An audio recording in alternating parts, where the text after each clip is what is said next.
Hello everyone, in today's video I'm going to talk about injera in detail, which will answer most of your questions, I believe.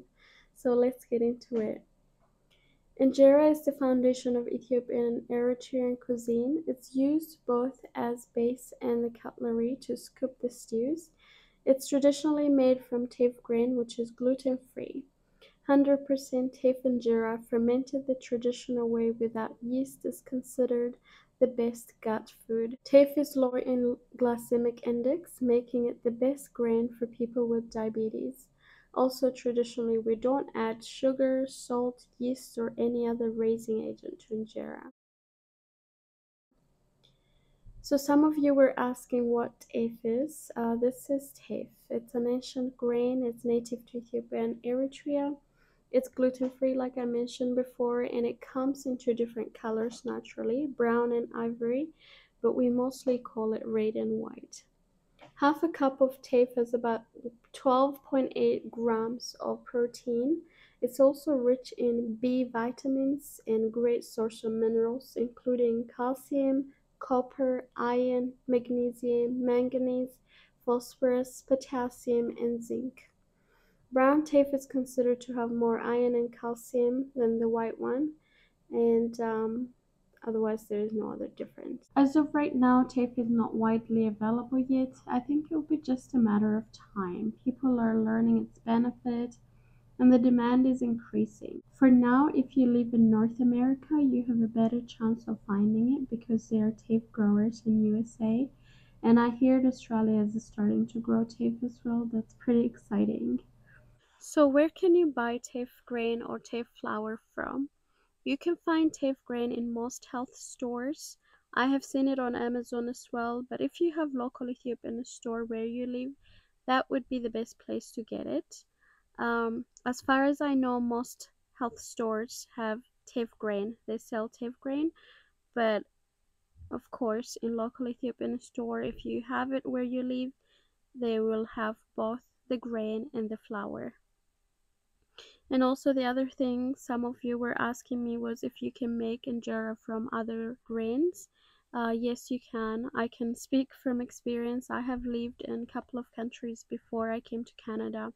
It wasn't easy to find teff, so we used whatever we had, wheat, rice, whatever flour we could find, we made it from mixture of different grain. You can also make it from just wheat, rice. That's what I'll be focusing on this channel. For people who can't access teff, we'll be focusing on the alternatives. If you've never made injera, the first thing you need is a starter. I have few starter recipes. I will leave the link below. So basically what you do is you just mix the water and flour together and you let it ferment for a few days, at least 3 days if you're doing it the traditional way. Or you can also do it the short way. You use active dry yeast and that should be ready within 12 hours. But I personally like the traditional way because it can last longer as well. Once your starter is ready, you drain the top part off. You can add flour to it and make injera dough and further ferment for a day, and then make injera butter and ferment for a few hours and make the injera. Or you can make injera butter right away with that starter and let it ferment overnight for a day and then make the injera. I know the first step, like the first time you make injera, the process is long because you're waiting for the starter to be ready, which at least takes a couple of days. And then you have to ferment the injera butter at least for a day. So it takes a bit of time the first time. But I promise you, once you get through the first time, you will be very confident. First, you don't have to redo the starter again because you will be saving yourself a starter every time you make injera.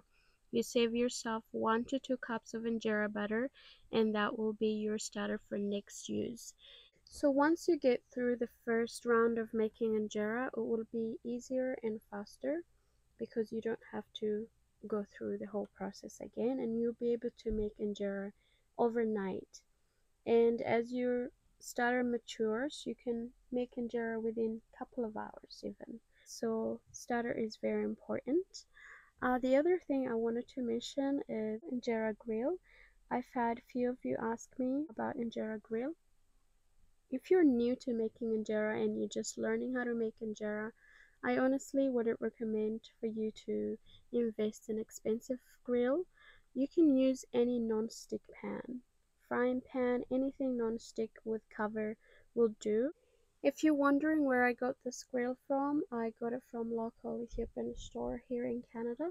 Okay, this is all there is to this video. Thank you for listening. I thought it would be a good idea to do the basics for people who are new to Ethiopian cuisine. So we'll be making a lot of injera recipes, very easy ones.